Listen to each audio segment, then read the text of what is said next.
Estatísticas são uma coisa interessante. Os americanos adoram estatísticas e eles mostram isso em todas as suas transmissões esportivas, colocando números sempre que podem. Alguns são tão específicos que faz com que você se pergunte onde foi que eles arranjaram isso, ou quanto será que recebe o estagiário que pesquisa essas coisas. No futebol americano não é diferente, e nos últimos anos, a evolução da tecnologia nos possibilitou ter um leque ainda maior de estatísticas, olhando o jogo cada vez mais no detalhe.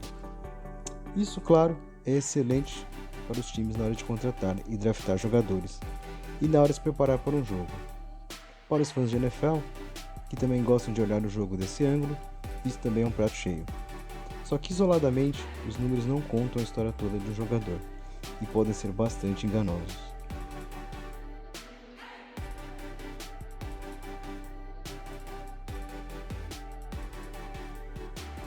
Quem gosta de NFL sabe quanto draftar um bust ou dar um contrato ruim para um jogador pode estragar o futuro de um time.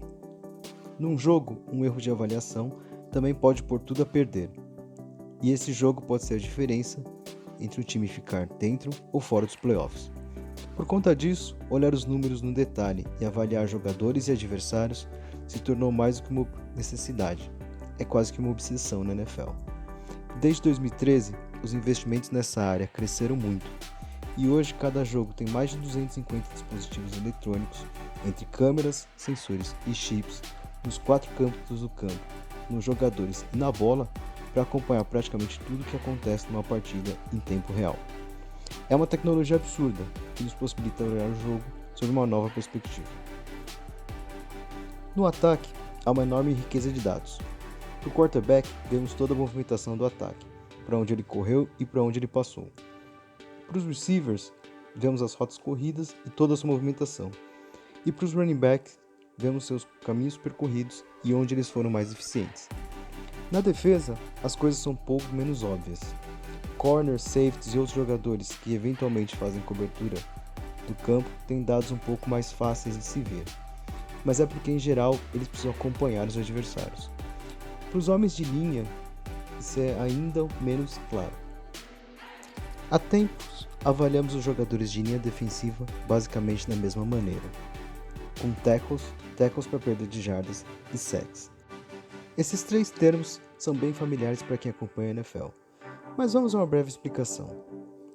Tackle é parar ou conter um jogador adversário. Bem simples e bem óbvio. O tackle para perda de jardas é aquele em que o jogador com a bola ainda não ultrapassou a linha de scrimmage.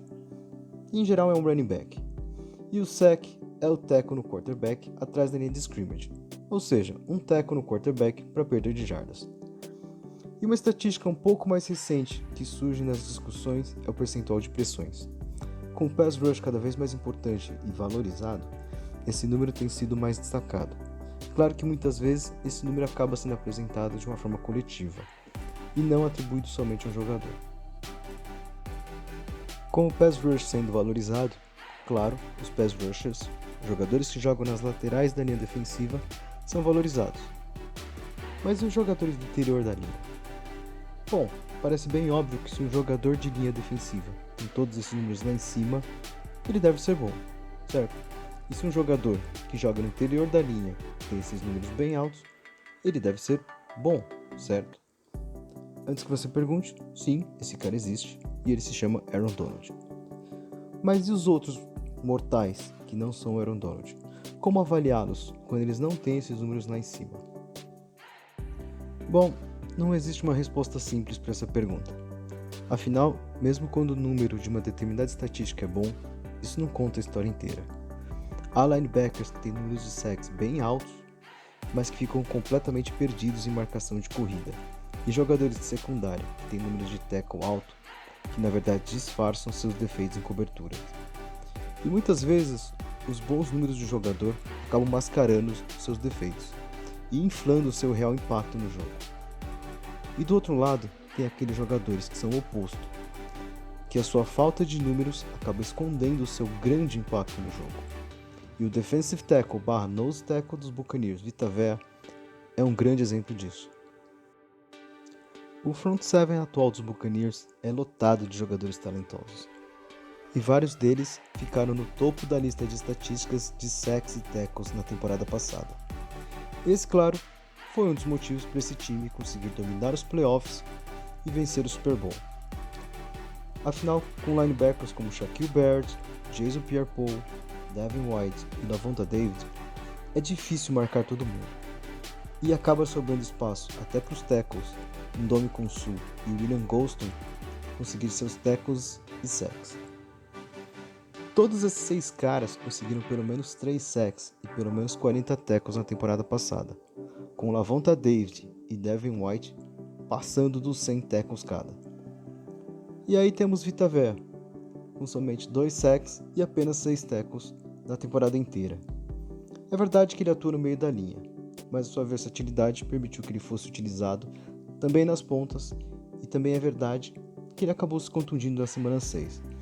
Mas a sua volta no fim da temporada foi um dos fatores que fez com que a defesa dos Buccaneers fosse dominante, mesmo que seus números individuais não mostrem isso. Em 2020, a defesa dos Buccaneers foi a 8ª melhor no ranking geral da NFL, sendo a 14ª contra o jogo corrido, permitindo 3,6 jardas por tentativa. E também foi a 4ª que mais pressionou quarterbacks adversários, trazendo pressão em 14,9% das vezes. São números muito bons, mas quando quebramos esses números em com Vita Vea e sem Vita Vea, a diferença fica muito clara.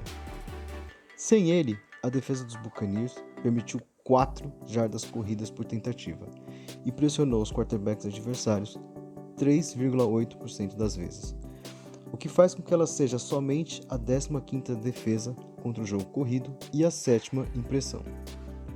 Já com ele, essa defesa se torna a melhor de 2020 contra o jogo corrido, permitindo somente 2,8 jardas por tentativa, e se torna a primeira em pressão nos quarterbacks, com absurdos 19,2%. Basicamente, eles pressionavam os quarterbacks adversários em 1/5 das jogadas de passe. Se esses números com ele em campo fossem da temporada inteira, eles fariam com que a defesa dos Buccaneers de 2020 se tornasse simplesmente a 5ª melhor da história contra o jogo corrido e a 3ª da história em pressão. Um dos motivos que fazem com que essa defesa se torne absurda com ele em campo é a sua capacidade de absorver e destruir marcações duplas. Jogando no meio da linha, com seu 1,93 e 157 kg, é quase impossível para guards e centers adversários o marcar individualmente, e ele frequentemente empurra homens de linha para dentro do pocket. Essa habilidade, claro, acaba abrindo espaço para os outros jogadores e faz com que todos possam ser alinhados nas mais diferentes posições, aumentando a versatilidade dessa defesa e fazendo com que ela se torne um verdadeiro pesadelo para os jogadores de linha dos adversários. Quando ele se alinha como edge, então, as coisas ficam praticamente impossíveis. Como que um wide receiver ou um running back bloqueia esse cara? A resposta é não bloqueia. Um jogador de linha tem que mudar o seu posicionamento, e isso acaba abrindo o interior da linha para que outro jogador dos Buccaneers faça pressão e consiga o sack. Passando já para a temporada 2021, na vitória contra os Cowboys por 31-29, o coordenador defensivo Todd Bowles nos deu uma ideia de como ele pretende usar Vita Vea na defesa. Nesse jogo, ele jogou 54 snaps defensivos e registrou 0 sacks e 0 tackles.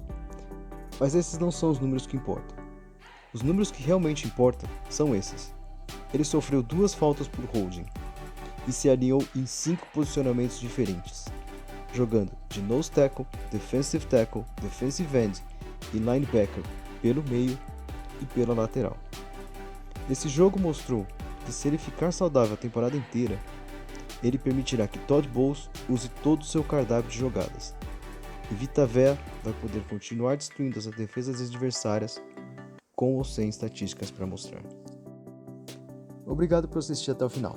Se você gostou do vídeo, dê um like e segue o canal para mais histórias como essa. E não se esqueça de compartilhar com outros fãs de NFL. Valeu e até a próxima.